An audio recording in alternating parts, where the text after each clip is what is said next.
ወልደሽ አሳደግሽኝ እናቴን አፈቅሽኝ ልጠይቅሽ ልምጣ ይቅርታ አድርጊልኝ እናትና አባቴ እንደምን አላችሁ ሰላምታ ቀርባለሁ ከርታታው ልጃችሁ የእናቴ አባቴ ምክር ልቤ ያስታወሰው በትዝታቸው ነው እንባ የሚፈሰው ወልደሽ አሳደግሽኝ እናቴን አፈቅሽኝ ልጠይቅሽ ልምጣ ይቅርታ አድርጊልኝ የእናቴ አባት ጥቅሙ ገባኝ ውሎና አድሮ ወይ ዘመድ አሰኘኝ ወይኔ ዘንድሮ ከእናትና አባቴ ድንገት ተለይቼ ሳለቅስ ኖራለሁ አንገቴን ደፍቼ።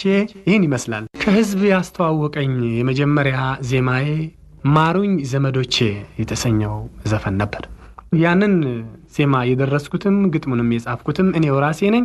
ያን ዜማ የደረስኩት በ58 ዓመተ ምህረት አንደኛ ክፍለ ጦር ውስጥ በነበርኩበት ጊዜ ነው።